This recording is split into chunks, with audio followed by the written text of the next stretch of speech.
Next हम बात करेंगे, अब डायरेक्ट हम एटम पे जंप करते हैं। अब डायरेक्ट हम एटम पे जंप करेंगे, ठीक है। एटम क्या होता है, आप लोग इसको लिखते जाइए, स्क्रीनशॉट लेते जाइए, जो भी करना है। अब देखिए एटम पढ़ेंगे, थोड़ा सा वहाँ से स्टार्ट करेंगे, क्योंकि इलेक्ट्रॉन्स हमें पढ़ना है ना। हम तो आपको ये थोड़ा सा दिए आपको इसका बारे में कि हमें कैसे कैसे कनेक्ट करना है, मटेरियल के बारे में जान गए। सेमीकंडक्टर पे फोकस करना है, कंडक्टर इंसुलेटर में क्या, कंडक्टर और इंसुलेटर में क्या डिफरेंस है, तो वो भी देख लिए, किस में करंट पास करेगा, किस में नहीं करेगा, ठीक है। सेमीकंडक्टर में पास करेगा तो कैसे करेगा, तो सेमीकंडक्टर अब हम चालू करेंगे। तीनों के बारे में समझ गए। हालांकि हाँ, कंडक्टर में आप लिख लीजिएगा एग्जाम्पल में, कंडक्टर में मेटल होता है, मेटल में जैसे कि आप सिल्वर लिख लीजिए, ठीक है, कॉपर लिख लीजिए, बगल में लिखिए सिल्वर कॉपर, ठीक है। सेमीकंडक्टर में जर्मेनियम सिलिकॉन, दो ही लिखिए। इंसुलेटर में लिखिए ग्लास सिलिका, ठीक है, रबर, ये सब चीज़ लिख लीजिए, ग्लास सिलिका और रबर। अब मिटा दिए, नहीं तो हम लिख देते हैं। अब हम बात करेंगे एटम, यहाँ पे एटम की बात करेंगे, ठीक है। एटम क्या होता है, सबसे पहली चीज़ एटम, एटम में ये न्यूक्लियस होता है, ठीक है। थोड़ा सा बड़ा कर लेते हैं, ये न्यूक्लियस होता है, N4 क्या, न्यूक्लियस। और इसके अगल बगल, इसके अगल बगल क्या होता है, ये ऑर्बिट होता है, ठीक है, ऑर्बिट होता है। ये क्या होता है, न्यूक्लियस होता है, N4 न्यूक्लियस। न्यूक्लियस में क्या क्या होता है, प्रोटॉन प्लस न्यूट्रॉन दोनों होता है ना, और इलेक्ट्रॉन बाहरी कक्षा में चक्कर लगाता है, ठीक है। इसमें देखिए ये फर्स्ट ऑर्बिट है और ये सेकेंड ऑर्बिट है और ये थर्ड ऑर्बिट है, ये तो पता होगा। क्लियर है यहाँ तक। N4 न्यूट्रॉन है, सॉरी न्यूक्लियस है। देखो N दो ठो लगेगा, इसको हम साइड में बाहर निकाल के लिख देते हैं। ये क्या है, न्यूक्लियस है, ओके। ये फर्स्ट ऑर्बिट में कितने इलेक्ट्रॉन रहते हैं आप लोग जानते हैं, फर्स्ट में 2 इलेक्ट्रॉन रहते हैं, ठीक है। सेकेंड में कितने रहते हैं, 8 रहते हैं, 1 2 3 4 5 6 7 8। दूसरे ऑर्बिट में कितने इलेक्ट्रॉन हैं, 8 है। तीसरे में कितने होते हैं, 18 होते हैं, 1 2 3 4 5 6 7 8 9 10 11 12 13 14 15 16 17 18। मतलब हम इलेक्ट्रॉन ये इंडिकेट किए हैं, जो जो गोल गोल किए हैं इलेक्ट्रॉन किए हैं। तो फर्स्ट ऑर्बिट में 2 इलेक्ट्रॉन, सेकेंड ऑर्बिट में 8 इलेक्ट्रॉन, थर्ड ऑर्बिट में 18 इलेक्ट्रॉन। इसमें कितने इलेक्ट्रॉन होता है, 2 इलेक्ट्रॉन होता है। सेकेंड ऑर्बिट में कितना, 8 इलेक्ट्रॉन होता है। थर्ड ऑर्बिट में 18 इलेक्ट्रॉन होता है। इसी में अगर कोई आपसे पूछ दे कि फोर्थ ऑर्बिट रहेगा तो कितना इलेक्ट्रॉन होगा, तो कैसे ये डिसाइड हुआ, 2 8 18, है ना, पहला क्वेश्चन। दूसरा क्वेश्चन, ये कैसे डिसाइड होगा कि अगर एटम है तो गोल ही होगा, एटम है तो ऐसा क्यों नहीं हुआ, एटम है तो ऐसा क्यों नहीं हुआ, एटम है तो ऐसा क्यों नहीं हुआ, इरेगुलर शेप का। एटम सर्कुलर क्यों हुआ, सर्कुलर फॉर्म में क्यों हुआ, ठीक है, स्फीयर के फॉर्म में क्यों। तो ये सब क्वेश्चन आपके मन में आ रहा है। तो ये सब हम नहीं बोल रहे हैं, आप मेरे पे गुस्साना मत, ये सब क्या बोल रहे हैं। यहाँ पे एटम में एक बोर एटॉमिक थ्योरी आप पढ़े होंगे, बोर एटॉमिक थ्योरी, ठीक है, बोर एटॉमिक थ्योरी। बोर नाम के एक साइंटिस्ट है, ठीक है, वो एटम के बारे में थ्योरी दिए थे जिसका नाम बन गया एटॉमिक थ्योरी। और उन्होंने कहा था एटम है, उन्होंने कहा था, लिखने का तरीका मेरा देखो, कहीं कहीं लिख दे रहे हैं, कितना गलत चीज़ है, ठीक है। ये हेडिंग बना लो ऐसे, ठीक है। पहला point, atom has circular shape, circular shape. Atom का कैसा शेप होता है, सर्कुलर शेप होता है, ठीक है।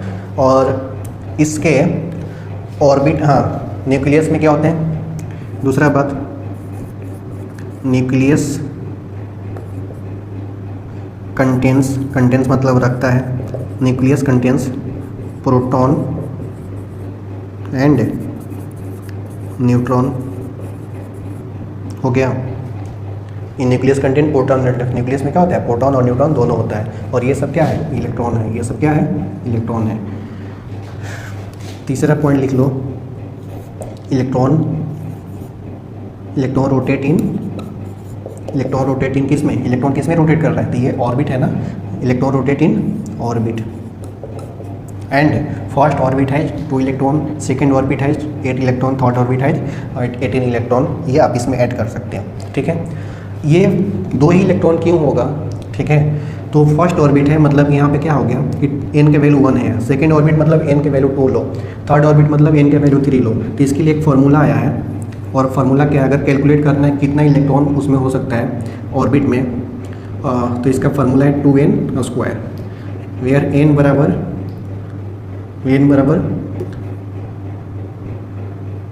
यहाँ पे ऑर्बिट, n को क्या बोलेंगे ऑर्बिट, फर्स्ट ऑर्बिट है तो यहाँ पे n का वैल्यू 1 पुट करो तो 1 का स्क्वायर 1, 2 1 2 यहाँ पुट करेंगे। दूसरे ऑर्बिट में पता करना है कितना इलेक्ट्रॉन आ सकता है, तो n का वैल्यू क्या पुट करेंगे 2, 2 का स्क्वायर 4, 4 में 2 से मल्टीप्लाई करोगे कितना होगा 8।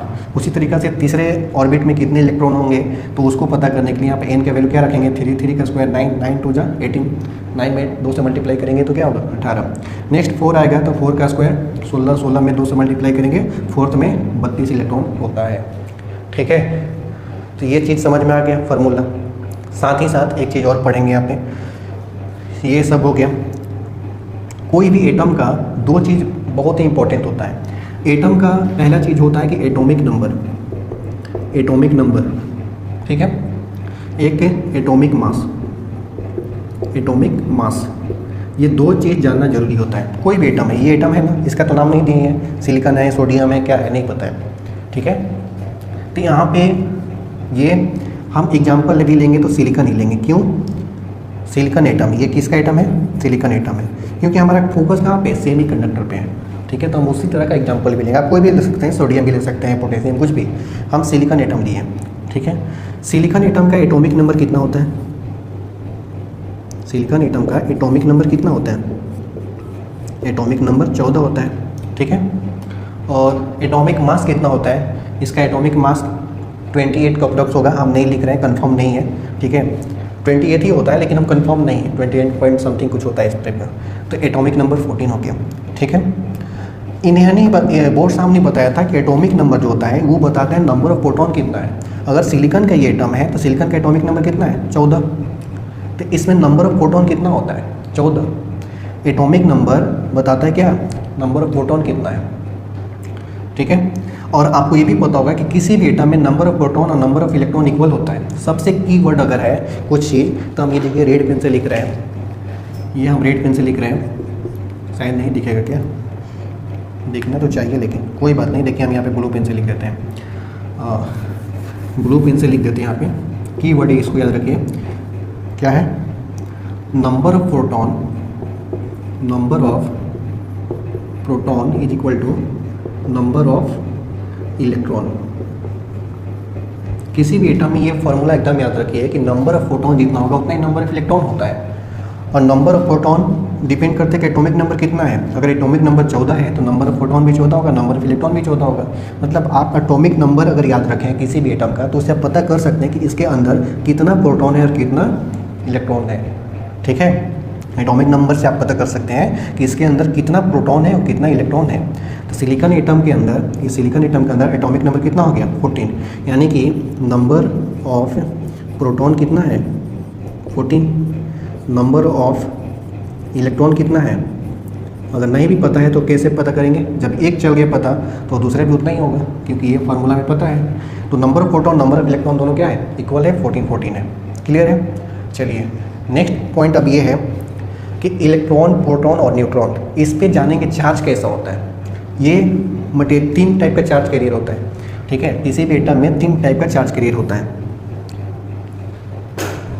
किसी भी एटम में चार्ज कैरियर 3 टाइप का होता है। पहला मान लेते हैं यहाँ पे इलेक्ट्रॉन है, यहाँ पे दूसरा प्रोटॉन है और तीसरा न्यूट्रॉन है। ये 3 चीज़ हो गया। ठीक है, इलेक्ट्रॉन पे कैसा चार्ज होता है? निगेटिव। इलेक्ट्रॉन पे कैसा चार्ज होता है? निगेटिव। तो इसके माथे पे हम लिख देते हैं निगेटिव, यहाँ पे वैल्यू लिख देंगे। प्रोटॉन पे कैसा होता है? पॉजिटिव। ठीक है, इलेक्ट्रॉन का चार्ज कैसा होता है? निगेटिव। प्रोटॉन का पॉजिटिव। न्यूट्रॉन का न्यूट्रल। न्यूट्रॉन का कैसा चार्ज होता है? न्यूट्रल। न्यूट्रल मतलब क्या? ना ही निगेटिव ना ही पॉजिटिव, ये जीरो, कोई चार्ज ही नहीं होता है, नो चार्ज। न्यूट्रल मतलब नो चार्ज, न्यूट्रल है नो चार्ज। ठीक है, इलेक्ट्रॉन पे चार्ज होता है, लेकिन एक इलेक्ट्रॉन पे कितना चार्ज होता है? तो यहाँ पे एरो दे देते हैं। ठीक है, इसमें अगर हम चार्ज की टेबल बना दें, चार्ज की टेबल बना दें। तो यहाँ पे लिखेंगे -1.6 गुना 10 के पावर -19 कूलम। प्रोटॉन की चार्ज की बात करें तो +1.6 इंटू 10 के पावर -19 कूलम। न्यूट्रॉन की चार्ज की बात करें तो कोई चार्ज नहीं, 0। क्लियर है? यहाँ तक आपको क्लियर होगा। आप इसका स्क्रीनशॉट ले लीजिए, फिर नहीं तो मैं इसको इरेज कर दूँगा। ठीक है, चलिए यहाँ तक आप समझ में आपको आ गया।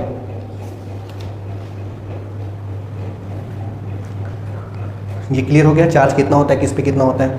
ठीक है, यहाँ पे एक मास भी होता है सबका। इलेक्ट्रॉन का कितना मास होता है, प्रोटॉन का कितना मास होता है, ये सब यहाँ पे आप टेबल में लिख लेना। ठीक है, 9.1 इंटू 10 के पावर -31 ग्राम ये सब होता है। हालांकि ये सब हमारे यहाँ पे काम नहीं है, लेकिन जब आप पढ़े होंगे आपको पता है। ठीक है, 9.8 इंटू 10 के पावर -31, ठीक है, किलोग्राम।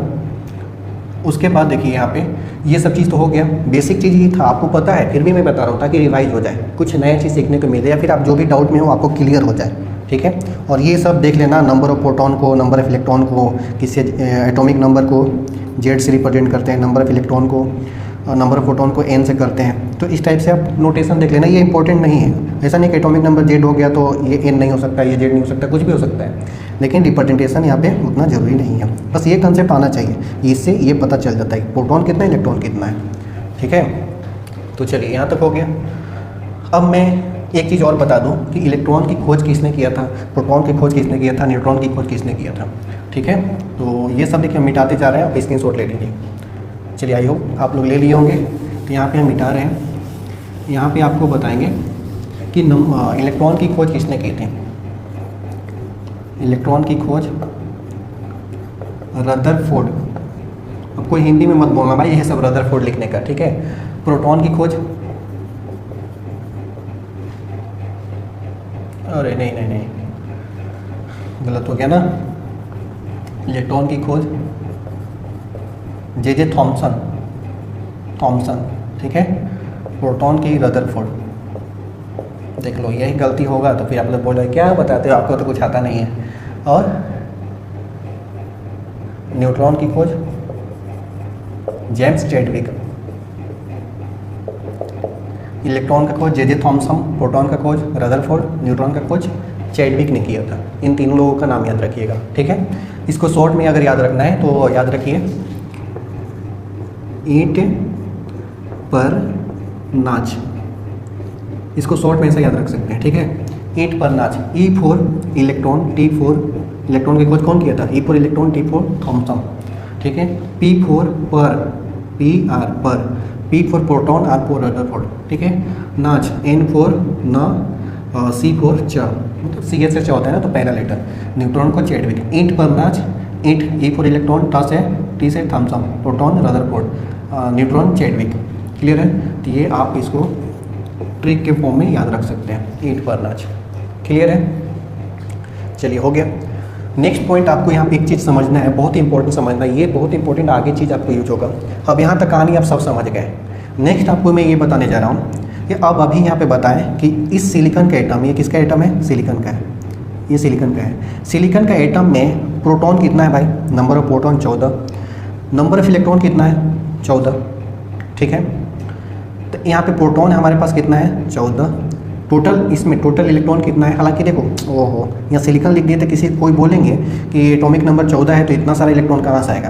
तो मैं आपको बताना चाहूँगा कि एटॉमिक नंबर 14 इसका मतलब क्या, इलेक्ट्रॉनिक विन्यास क्या होता है 2 8 4, मतलब पहला ऑर्बिट में 2, दूसरा में 8 इलेक्ट्रॉन होगा, तो पहला में 2 सही है, दूसरा में 8 ये भी सही है, तीसरा ऑर्बिट में, ये पहला ऑर्बिट, दूसरा ऑर्बिट, तीसरा ऑर्बिट, तीसरा ऑर्बिट में कितना चाहिए 4। तो यहाँ पे सबको मिटा देंगे। देखिए, सबको मिटा दे रहे हैं। ठीक है, सबको मिटा दे रहे हैं और सिर्फ 4 को छोड़ देंगे, 1 2 3 4 छोड़ दिए, सबको मिटा दिए।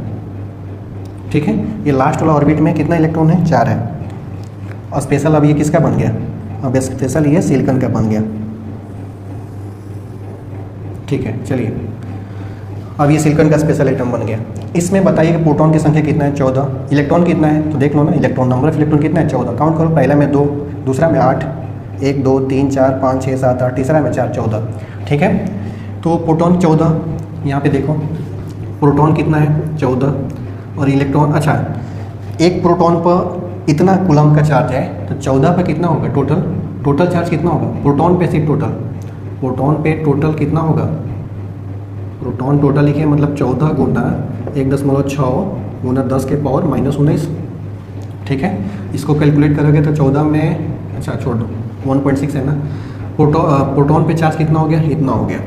ठीक है, उसी तरह से इसमें इलेक्ट्रॉन है ना, तो इलेक्ट्रॉन पे टोटल चार्ज कूलम लिखे तो मतलब समझने चार्ज है। इलेक्ट्रॉन पे टोटल चार्ज कितना है, तो एक इलेक्ट्रॉन पे चार्ज कितना है -1.6 में 10 के पावर -19, तो 14 में कितना हो जाएगा, तो 14 से मल्टीप्लाई कर देंगे 10 के पावर -19 कूलम। मतलब दोनों में तो सेम ही है, सिर्फ डिफरेंस क्या है कि जो भी वैल्यू आएगा मान लो मल्टीप्लाई करोगे कितना होगा, कर ही देते हैं 14 में 16 से 84 14 4 8 4 12 1 2 22.4 आएगा ना। तो इसका वैल्यू कितना आ रहा है, इसका वैल्यू प्लस में आएगा, प्लस में आएगा 22.4 गुना 10 के पावर -19 कूलम। ठीक है, ये किस में आएगा, पॉजिटिव चार्ज आएगा इतना, और उतना ही आएगा किस में, निगेटिव में। समझ में आया, सेम चार्ज आएगा लेकिन एक पॉजिटिव है एक निगेटिव है, क्योंकि प्रोटॉन पे पॉजिटिव इलेक्ट्रॉन पे निगेटिव। ठीक है, ये होता है। और आपको पता है कि इस पे कितना चार्ज होता है, 0। तो बताओ कि इसमें टोटल चार्ज कितना होगा, न्यूक्लियस में टोटल चार्ज कितना होगा, प्रोटॉन प्लस न्यूट्रॉन। प्रोटॉन का चार्ज कितना, इतना में प्लस 0 करेंगे तो कितना हो जाएगा, इतना ही रह जाएगा। तो हम इसीलिए इसको कंसीडर ही नहीं करते हैं। क्लियर है, प्रोटॉन प्लस न्यूट्रॉन मतलब जो प्रोटॉन का होगा वही टोटल प्रोटॉन प्लस न्यूट्रॉन होगा, वही टोटल किसका हो गया, न्यूक्लियस का हो गया। ठीक है, और इलेक्ट्रॉन का भी उतना ही हो गया। अब बताओ कि अगर एक सिलिकॉन एटम की पूछा जाए तो उस पर कैसा चार्ज होता है, सिर्फ एक सिलिकॉन एटम की पूछा जाए, अलग अलग नहीं पूछ रहे, प्रोटॉन और इलेक्ट्रॉन का नहीं पूछ रहा है कि जो आप बताओगे इतना। सिलिकॉन एटम एक एटम है, सिलिकॉन का मात्र एक एटम निकाले। मान लो कि सिलिकॉन का टुकड़ा है, ज़मीन से निकाले, इसको काट के ऐसा शेप रखे हैं, इसमें से एक एटम निकाल लिए, एटम को यहाँ पे फेंक दिए। ठीक है, जैसे ही यहाँ पे एटम को फेंक दिए तो ऐसा शेप बन गया। अब आपको उसको जूम करके देख लिए कितना प्रोटॉन है कितना इलेक्ट्रॉन है। अब पूछा जाए कि ये सिलिकॉन पर कैसा चार्ज है, तो आप क्या बोलोगे, पॉजिटिव या निगेटिव या 0, कैसा चार्ज है। कमेंट करना, कमेंट क्या करोगे, चलो मैं ही बता देता हूँ, आगे क्वेश्चन दूंगा उस पर करना। सिलिकॉन की बात करेंगे तो ये बोलना न्यूट्रल है। ठीक है, this silicon atom has electrically neutral. ये बात समझ में आया कि नहीं, आप देखो कैसे आया। This silicon atom has electrically neutral, मतलब हैज नहीं, this silicon atom is electrically neutral. अब कैसे इलेक्ट्रिकली न्यूट्रल है, आप इसको समझिए। इसमें जितना प्रोटॉन है उतना ही तो इलेक्ट्रॉन है, और जब जितना दोनों सेम है तो दोनों पे चार्ज भी तो सेम होगा। अब एक तरफ पॉजिटिव इतना उतना ही निगेटिव, तो दोनों कैंसिल आउट हो जाएगा ना, आपस में न्यूट्रल हो जाएगा ना। जितना ही प्लस उतना ही माइनस, 0 +2 -2, जितना ही प्लस उतना ही माइनस, तो प्लस माइनस 2 कितना हो जाएगा, 0। जितना ही प्लस उतना ही माइनस, जितना ही प्लस है 10 प्लस है 10 माइनस है, टोटल कितना हो गया, 0। -10 + 10 0 होता है ना, तो मतलब क्या हो गया, न्यूट्रल हो गया। 0 करने का मतलब क्या, न्यूट्रल हो गया, कोई चार्ज नहीं। इस पर कितना चार्ज है, 0 चार्ज है। तो अब जब सिलिकॉन एटम की बात करेंगे तो जब कोई भी एटम हो, सिर्फ सिलिकॉन की बात नहीं करें, दुनिया का कोई भी एक सिंगल एटम की बात करेंगे, जब, तो वो एटम ऑटोमेटिक अपने आप में न्यूट्रल होता है। तो सिर्फ ये सिलिकॉन की बात कर रहे थे तो हम सिलिकॉन एटम यहाँ पर लिख दिए हैं, बट सिर्फ एटम की बात करेंगे, single atom is electrically neutral. ये सबके लिए हो गया, single atom is electrically neutral, मतलब सिंगल एटम, चाहे कोई भी एटम हो, सिलिकॉन का हो, जर्मेनियम का हो, दुनिया का कोई भी मटेरियल का एटम एक उठाएंगे, उसमें देखेंगे तो क्या होगा, जितना प्रोटॉन होगा उतना ही न्यूट्रॉन इलेक्ट्रॉन होगा। ठीक है, जितना पॉजिटिव चार्ज होगा उतना ही नेगेटिव चार्ज होगा, तो दोनों आपस में कैंसिल आउट होकर क्या हो जाएगा, 0 हो जाएगा। मतलब इसमें टोटल चार्ज कुछ है नहीं, क्यों नहीं, इलेक्ट्रॉन पर जितना चार्ज था उतना ही प्रोटॉन पर चार्ज था, दोनों खत्म हो गए, 0 हो गया। जैसे मैथ में देख लो, ऐसे करते हैं, क्या आता है, 0 आता है। तो ये पूरा चार्ज क्या हो गया, 0 मतलब न्यूट्रल हो गया, कोई चार्ज नहीं है। तो single atom is electrically neutral always. ठीक है, ये पॉइंट यहाँ पे लिख सकते हैं, always single atom is electrically neutral. Single atom की बात करें, बहुत सारे एटम मिलाएंगे तो नहीं हो सकता है, उसका अलग कंडीशन अभी तक वहाँ बताया नहीं है। लेकिन जब सिंगल एटम की बात करेंगे तो इलेक्ट्रिकली क्या होता है, न्यूट्रल होता है। ठीक है, तो आई होप एटम के बारे में बहुत कुछ हम लोग चर्चा कर लिए। हाँ, एक चीज़ और छूट रहा है, क्या, ये सब चीज़ आप लोग जानते होंगे, लिखते जाइएगा, ठीक है। ये सब चीज़ हम देखिए, छोटा कोड है, हम पहले ही बोले हैं, तो मुझे प्रॉब्लम होगा, बार बार मिटाना पड़ेगा, आप लोगों को कोई दिक्कत नहीं होगा।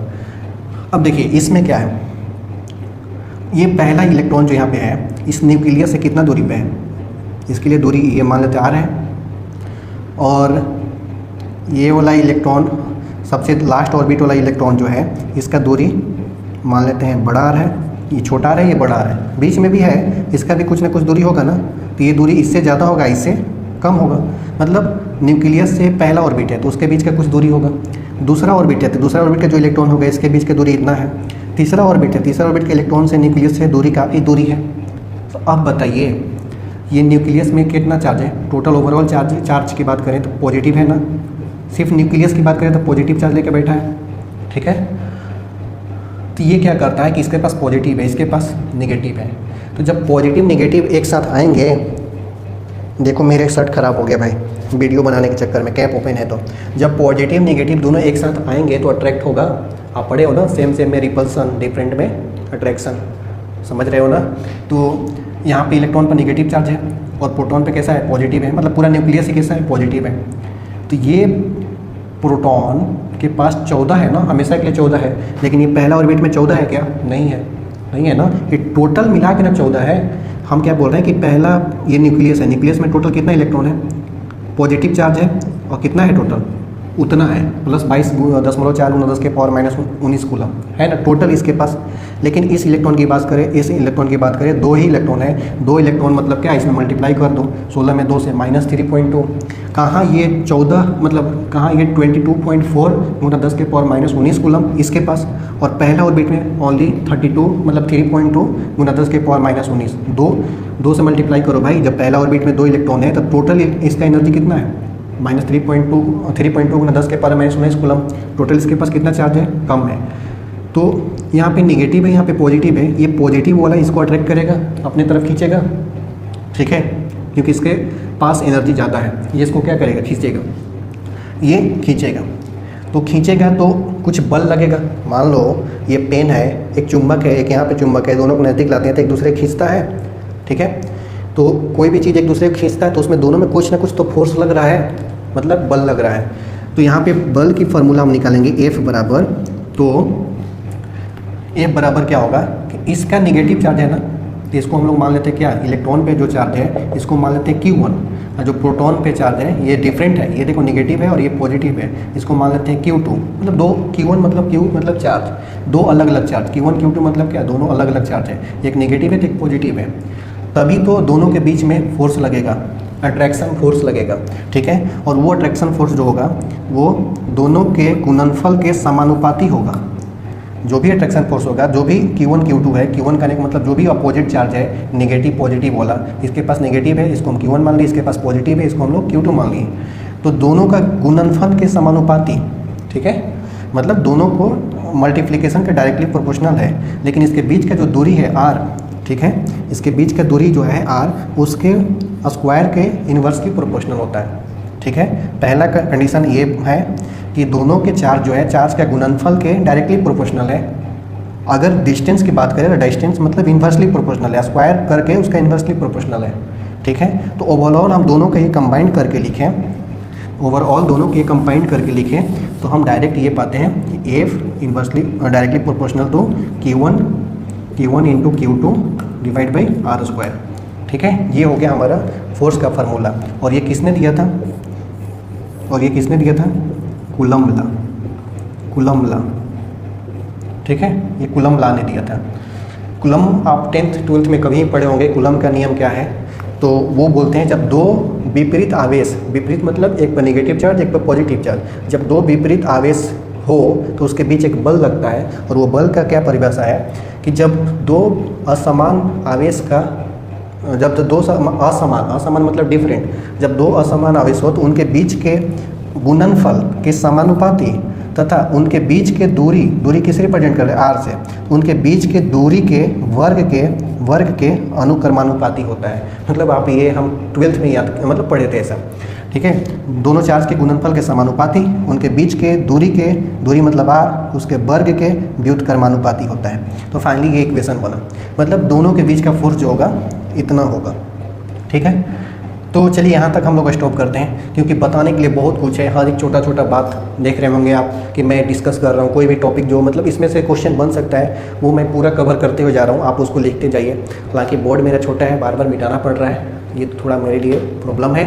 जो भी ट्रिक इस टाइप का आएगा मैं सब बताते जाऊँगा। ये फार्मूला याद रखना, 2n² किसके लिए, नंबर ऑफ ऑर्बिट में इलेक्ट्रॉन कितना होगा, इस फार्मूला से हम लोग निकालते हैं। ये फार्मूला क्या है, अट्रैक्शन फोर्स है, F बराबर क्या है। चलो इसके बाद हम लोग नेक्स्ट वीडियो में कंटिन्यू करेंगे, ठीक है। तो अगर पूरा ये वीडियो आपको समझ में आया होगा, कुछ सीखने को मिला होगा, हालांकि ऐसा कुछ नहीं कि मैं नया बताया जो आपको नहीं आता है, कहीं से नहीं पढ़े होंगे, आप पढ़े होंगे, लेकिन थोड़ा सा आपको अच्छा लगा होगा, इन्फॉर्मेटिव लगा होगा, हर एक चीज़ आपको नज़र आ रहा होगा कि हाँ ये सब चीज़ क्लियर होते जा रहा है। तो यकीन मानिए कि जो भी आगे का वीडियो आएगा मैं पूरा एक चीज़ पर बात करूँगा, ठीक है। उससे आपका पूरा बेसिक क्लियर हो जाएगा, तभी आप बेसिक इलेक्ट्रॉनिक्स में कॉन्फिडेंस के साथ बोलोगे कि हाँ मुझे बेसिक इलेक्ट्रॉनिक्स आता है, किसी को मैं बता सकता हूँ, और जो भी क्वेश्चन आएगा आप सोल्व कर लोगे, ये मेरा पूरा भरोसा है, ठीक है।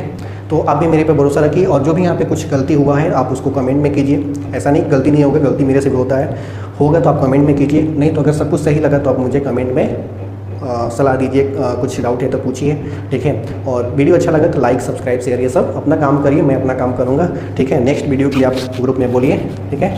मिलते हैं नेक्स्ट वीडियो में, थैंक यू।